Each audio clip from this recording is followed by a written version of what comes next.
So this is part of the series on the transmissions of the Dhamma and the Sutras from the southern route. And this is the second talk in that series. The talk is titled The Need to Love and the Need to be Loved.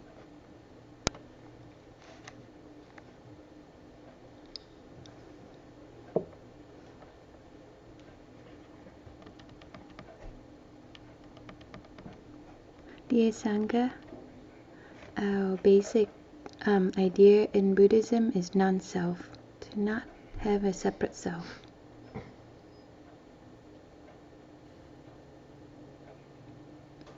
If truly that the self is not there, then we do not need to destroy the self. When there is something that exists there, then we need to destroy it or to delete it, but we don't have to if it's not there. So it's how sensitive is language to this idea. But the truth is we have a wrong perceptions about separate self. Even though there's no self, but we have a wrong perception that there is a self. So that's why the thing that we need to delete is not the self, but it's our wrong perception there is a self. This wrong idea on the self, this is something that's a concept and opinions or belief that we have the 5 skandhas and we are this separate individual, that we can exist just on our own without something else outside of us. So that is being stuck on this idea. So this being stuck on idea is what we need to delete, not that there is no self. So in the Sun My Heart, that book, I said that each of us, we have a heart, and we often very worry and take care of our heart. When we know that if our heart is blocked somewhere, then we know that we will die right away. But we don't know that outside of our body there are other hearts, such as the sun. The sun is our second heart, even though it doesn't stay within our body. If the sun is broken in any way, then there will be a destruction of life. So the sun is bright in the air, that is our second heart. If that sun ever stops first, then we will die right away. So from that insight, I wrote the book, The Sun My Heart.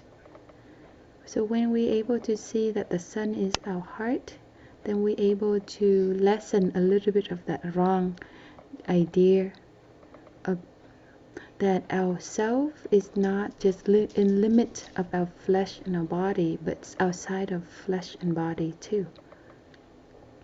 And it also outside of our 5 skandhas.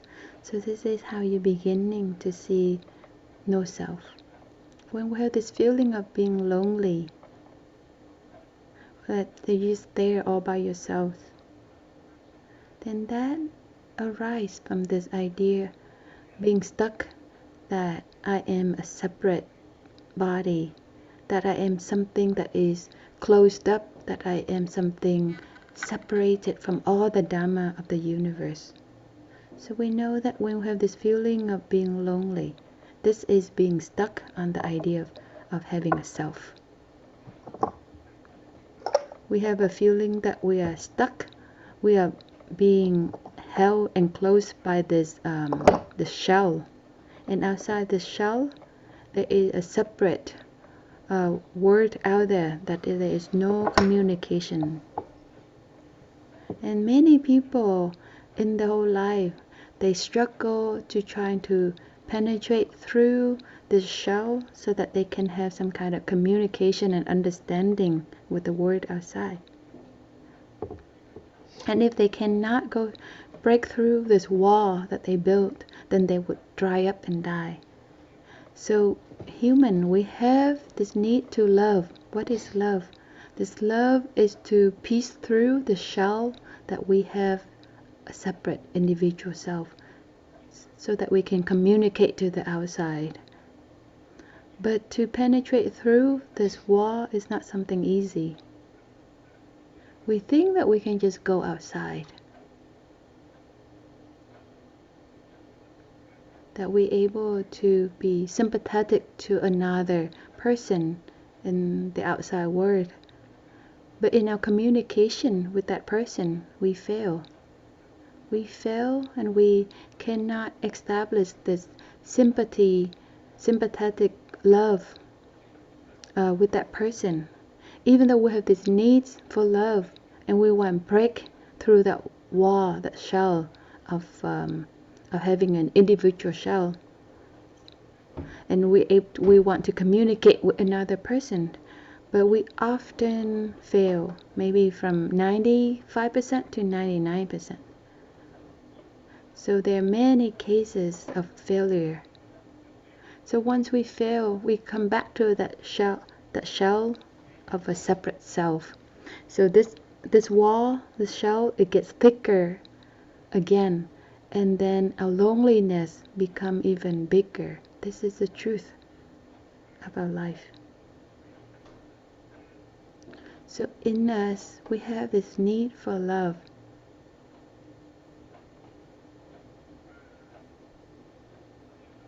And this love, what is it for? It is to penetrate, to break through this wall. And we also have this need to be loved.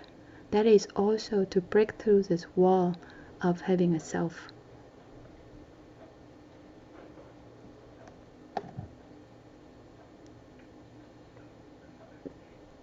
We belong to this generation of Buddhists that we need to develop this idea of love much deeper, and develop compassion much deeper, because our word love, or amour in French, this word has many meanings. It can have bad meanings or good meanings. So we need to know, we need to discriminate and discern what are the qualities in what we call love. That sometimes there's poisons, sometimes there's nourishments, and there are healing elements, but there's also destructive elements. So when we use the word love, we need to know what's the content of that word. We use that word and we know what's the meaning of that word.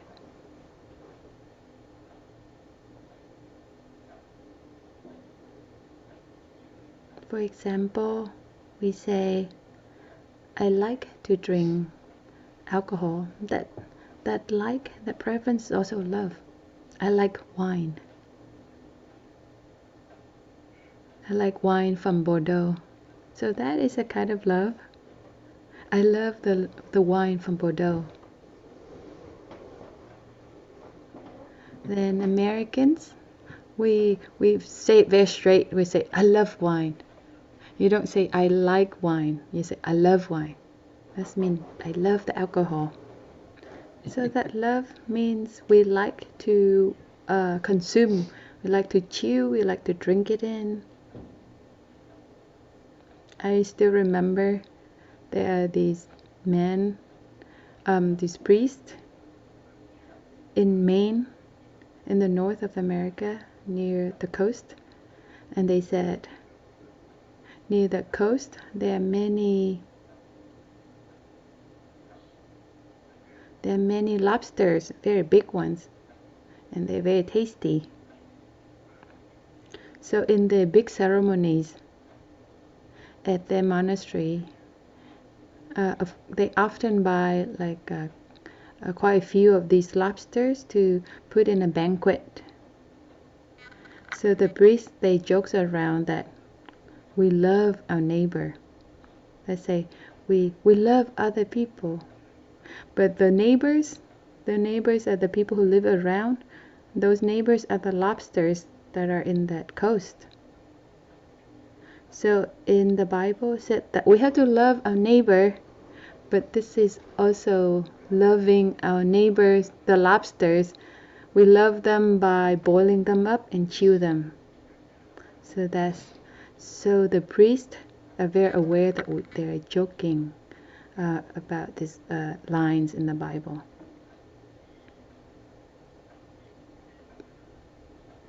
So when a pirate or a robber on the streets, if they see a lady or woman who just walks by themselves, then they want to grab this lady,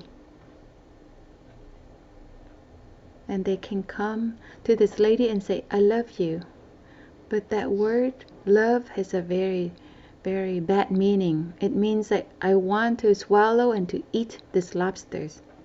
So that word love, it has that meaning that's very violent,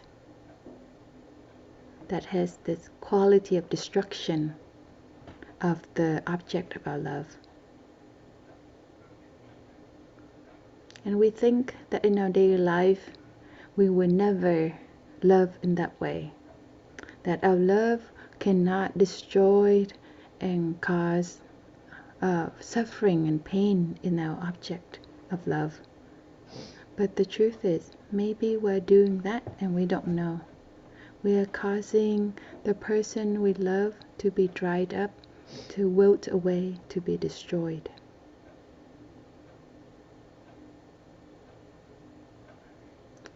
Because we have started with looking deeply with love and compassion.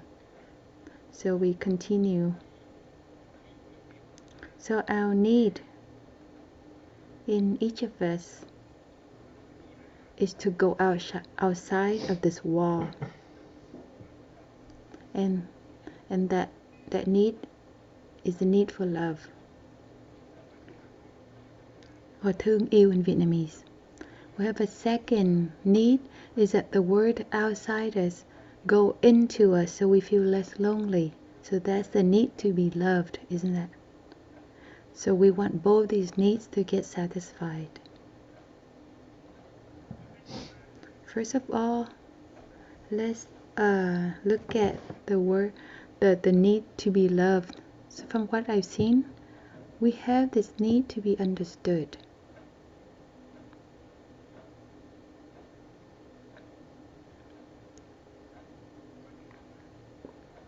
There are people who say that no one in this world understands me at all, so they feel very lonely. There are people, they say it honestly like that, but there are people who are very prideful and they think I am the greatest genius ever and everyone else have tiny brains and no one can understand me. But the truth is, in all situations, a person only has happiness if they have this feeling that I am understood by another person. All our pain and suffering, our wish, our dream, aspiration, and once any of that is understood by another person, then that's when we're happy. So this need for being loved is this need to be understood. So the jokes I often tell you that there is this guy who has a very big position in society and a big salary, and he seems to have a nice appearance and he has many beautiful girlfriends and he's very rich. But the mom was surprised why he would love this lady who's a bit short,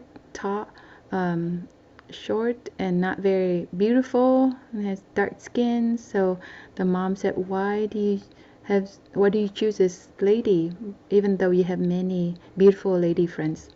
So he was a bit confused and he could not say it until after a few weeks later he said that no one else, all the rich ladies who are very intellectuals, no one understood my poems, but no one listened to my poems from hours to hours and want to ask me questions and understood my poem. So only this lady understood my poem. So when he has this feeling of being understood, he has this feeling that I am being loved.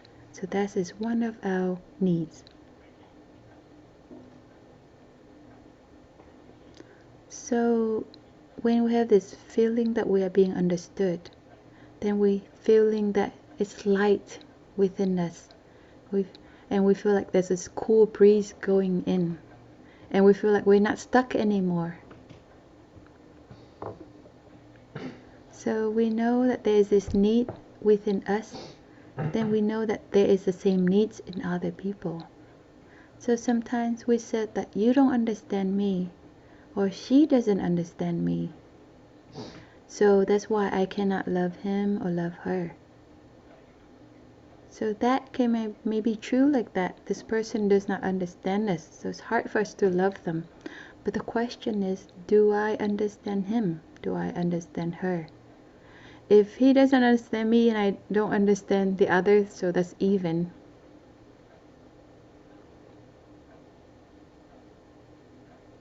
Because the sympathetic love is a two-way street.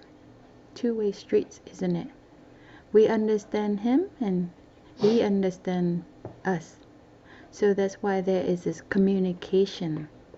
As if there is a room where we're able to open the window and we feel this lightness, this well-being.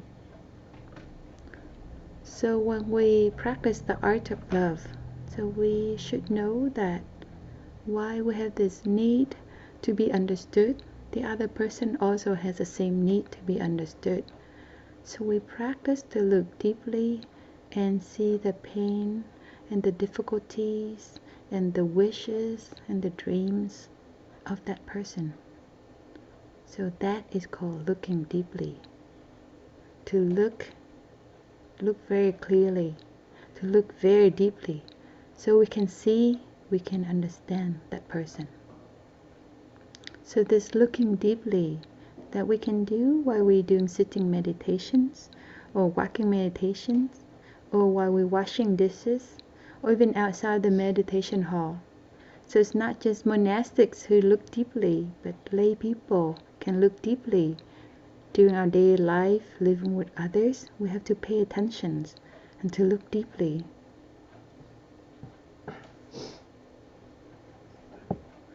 Because looking deeply leads to understanding.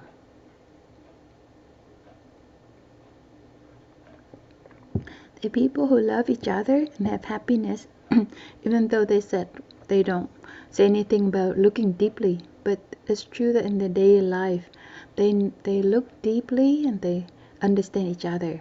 They don't use these words, but there are many people who use these words, but they don't love or don't understand at all.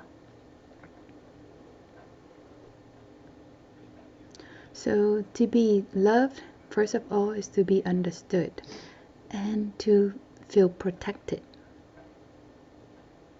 to be cared for. We have this wish of being protected, of being cared for.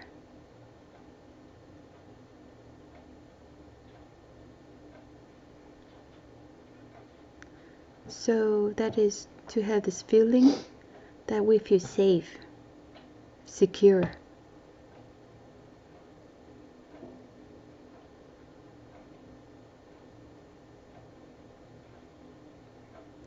While we're praising the name, reciting the name of Jesus or of Quanyin,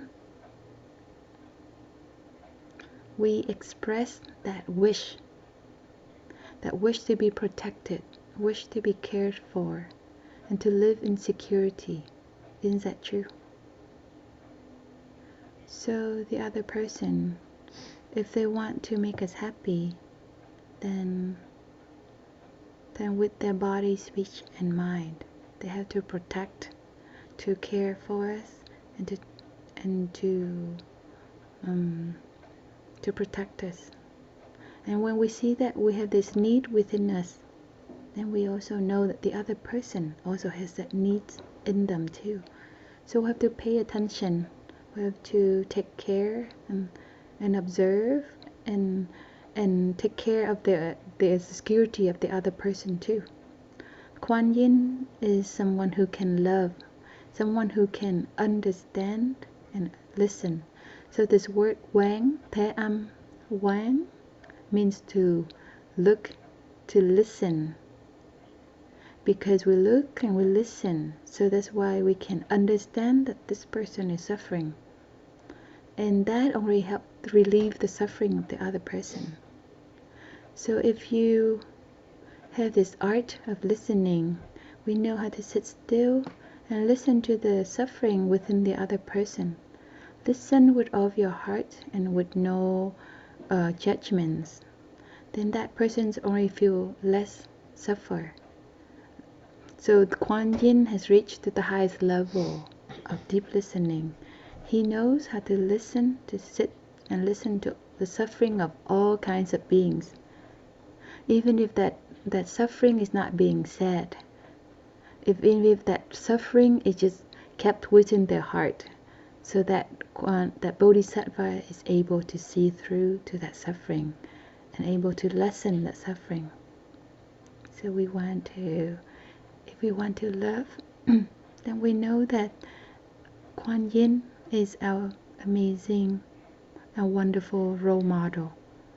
First of all, Quan is to look deeply and listen, so we can listen, understand, and already the suffering in the other person is less.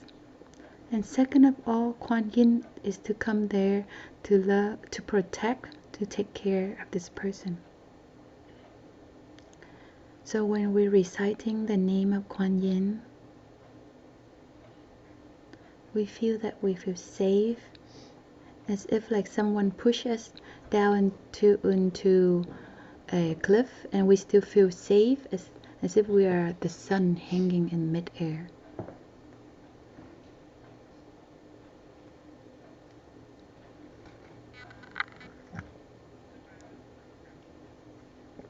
And the third of all is this feeling that we are being recognized. That the other person recognize us. Recognize what? Recognize that we are someone who has these values, these qualities. That you are someone. That you need to say that we see the worth in the person that we love. If we love someone and we say that you are worthless, that you are number 0, then that person will feel so much pain and suffering. And they feel so much pain and suffering because no one is a 0. Everyone has their own worth and values. And if we're able to see the worth in that person, the talents in that person, and we're able to say that to this person, and we recognize that you are someone of worth, and that person will have happiness. This is very important. So when we see someone and we only see their weaknesses, then that's a pity for you and for me, because outside their weaknesses, we have to see their talents, their worth. And when we see their abilities, we can help them to develop and bloom into a flower. For example, you have a son and you don't know anything about your son, then that son will not be able to grow. You see that sometimes in your son can maybe bad in math, but maybe very good in art or in music. And you know that, then you can help your son to be a great artist or a great musician. So you have to recognize the good points, the worth in that other person. For example, there's a kid here and we think that it's very stubborn, but we can say that this kid is also very smart and has other qualities too. So if you say that you are so stubborn and you play tricks and so often, but I can also see you tries very hard and you're also very smart, and we list out all these different good qualities in this kid. So this kid can have the feeling that we accept him. So once we have this feeling of forsaken, then that's the end. There's nothing left. So Jesus or Quanyin or Buddha, they're people who knows how to love. So they recognize the worth and values in a person at a very high level. That to say that I do not dare to look down on you because you are a future Buddha. So the Buddha said very clearly that, dear brother, dear sister, uncle, auntie, everyone, you have all this ability to become a Buddha in the future. So this is a great recognition of the great worth in a person. So we bow and we say that a lotus for you, a Buddha to be. Then that is practicing that idea that we see the worth, the values in that person. So we had to make it very clear. Do not just say it in an unclear way. For example, when the Buddha's stepmother wants to become a nun, so Ananda intervened and asked, the Buddha, if a woman practice, can she become a Buddha? And the Buddha said, yes, she can awaken. So Ananda asked, why don't you let your stepmother become a nun? So the Buddha was stuck. He could not say, so he let the stepmother become a nun. It's not that he didn't want her to become a nun, but maybe his thing is not the time yet. Maybe he has some kind of understanding, idea to help open the path for the woman in that period. But the interventions that happens only in the 3rd year of the history of the development of the Sangha.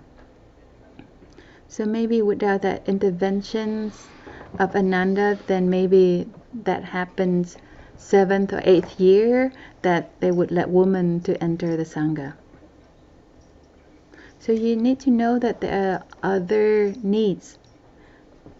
But the needs in a person who wants to be loved is to be understood, to have this feeling that they are being protected and taken care of and feeling safe.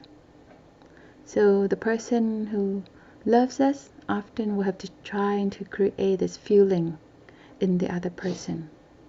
And the third is, of course, the feeling of being recognized, and that that person will say that out loud. So when we know that the person who wants to be loved has all these needs, then we have to satisfy these needs.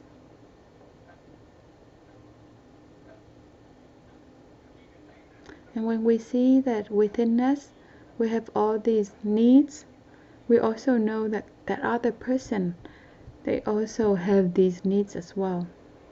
So if both sides practice like this, then we take care of each other, then we will have happiness. But in our love,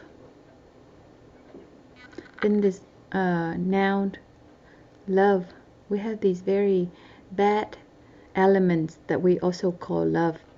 So these elements, they do not lie within these areas, but they have these qualities, these poisonous qualities, such as being possessive,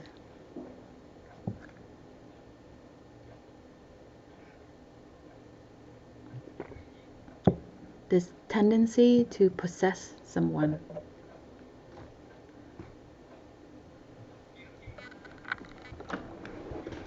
So this idea that we want this person to belong to us 100%. We feel as if this person is one of our possessions, such as my pen or my shirt, my house, or my dog. So this is our possessions, that we can do whatever we want with this. And when we have this tendency to be possessive, then our loved one won't have happiness. They will lose their freedom of a person. When we have this possessive tendency, we take away the freedom, all the freedom from that person, and we become a dictator.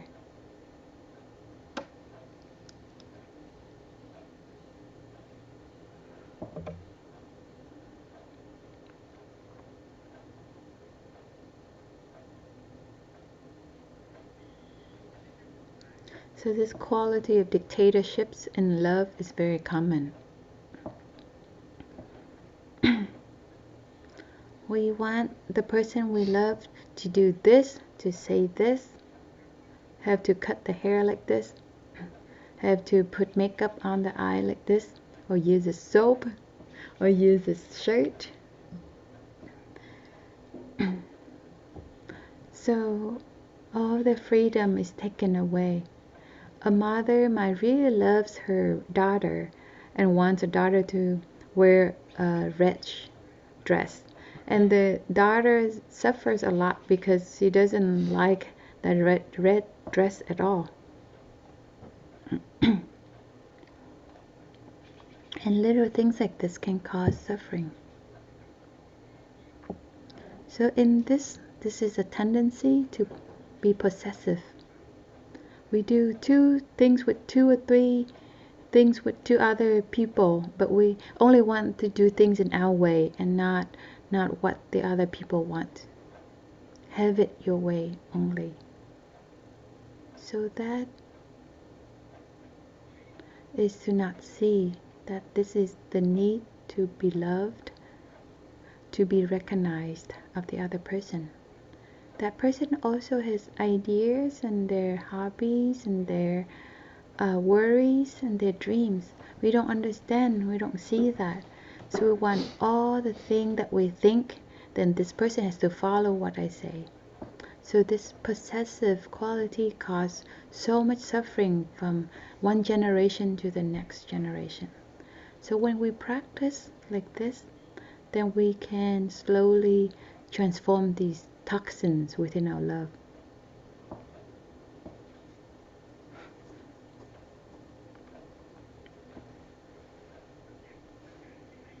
All these qualities are like the roots of a tree. A tree can have a main root and many other side roots.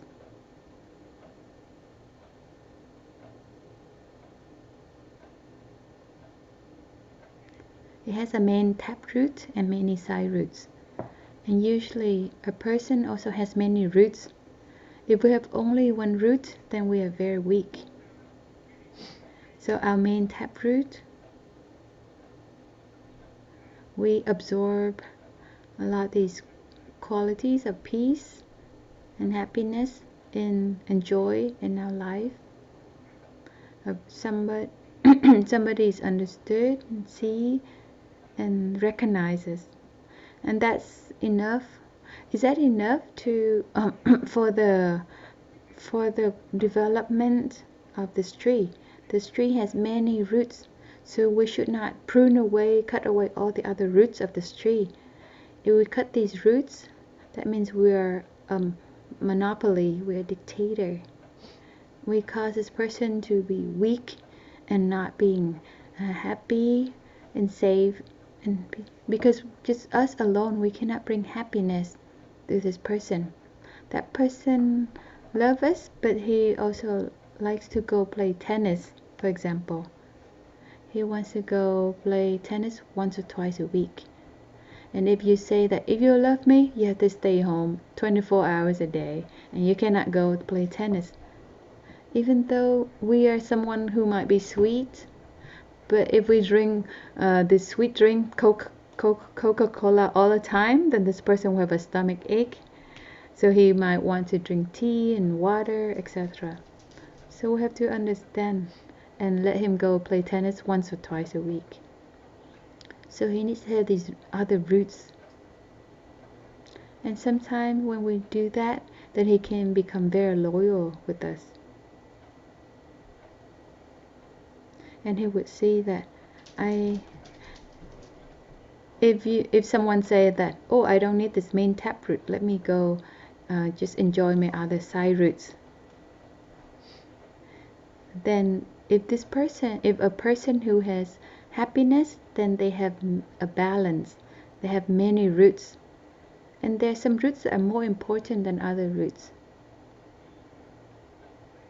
When there's some kind of accident that happens and one root get cut off, then this person don't feel very unbalanced.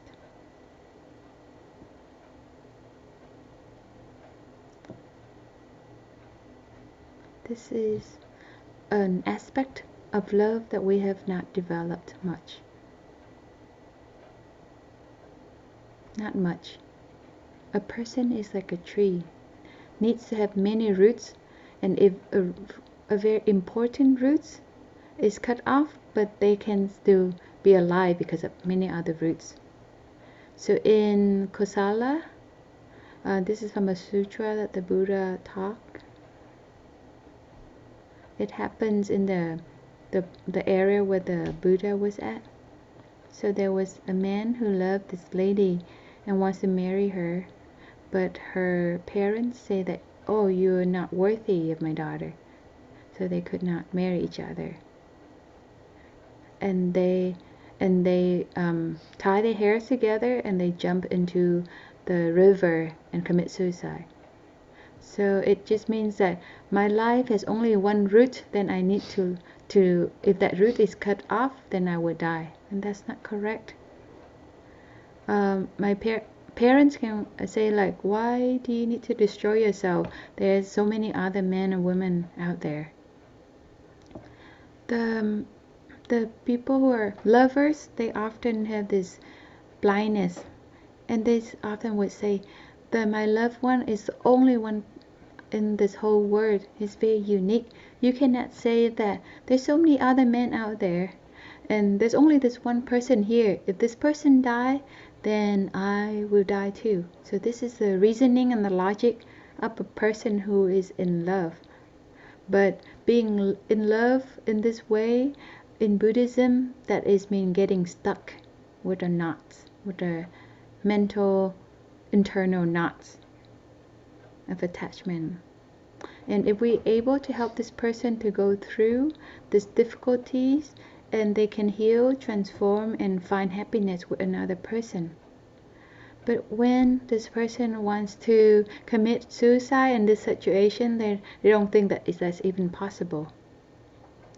So in these moments, we can slowly help and lift up this person so that this person become calm down and plays with other friends and can find other new lovers. So when these two lovers, they commit suicide together, that means there's this ignorance inside them.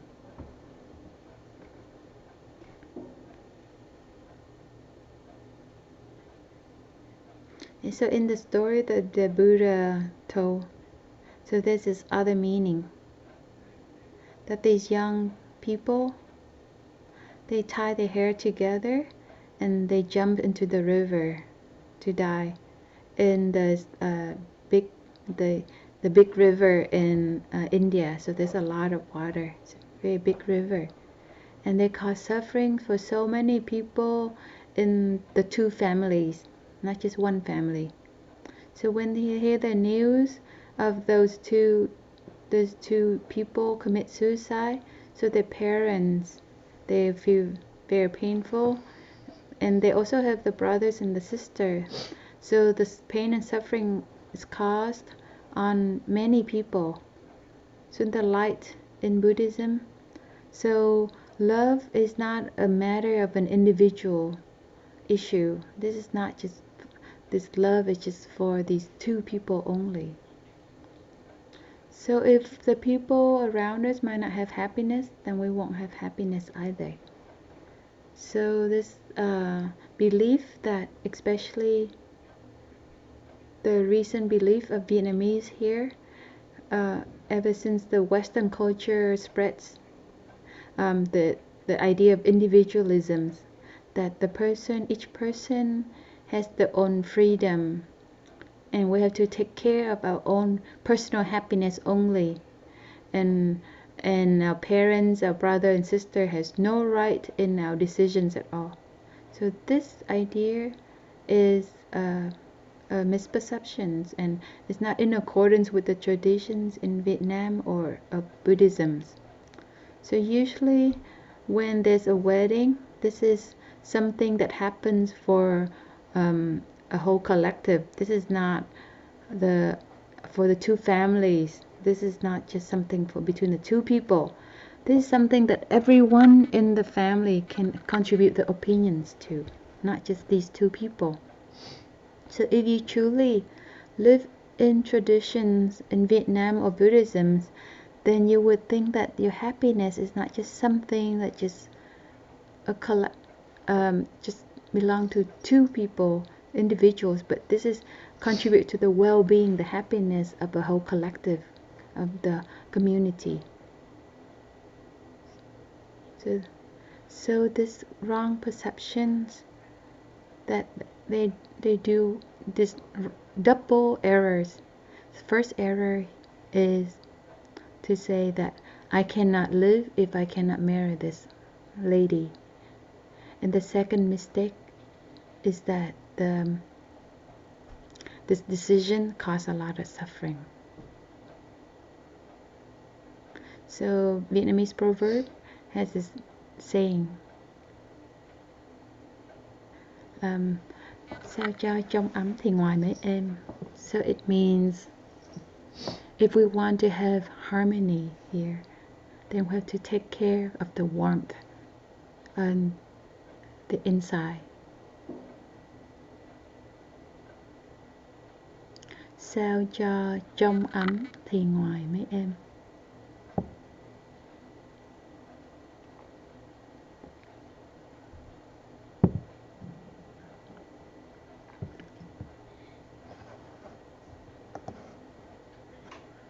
For example, we with stomach ache, being cold, and we said that, oh, if your belly is cold, come here and warm your belly next to the fire. So it doesn't work because your hands are cold and your belly is still cold. So that's why the doctor would say you should drink a warm cup of tea or do something to warm your belly first, so then your hands can get warm. So we can't just say like, oh, these two hands are warm, then you already have happiness, you have warmth in your belly. So the warmth of their hands also depends on the warmth in your belly. So to warm the belly, you eat a piece of ginger and drink tea. So that means like to take care of the inner warmth. So taking care of inner warmth, then it brings the harmony outside. So we take care of our collective family and the community around us. Don't you agree?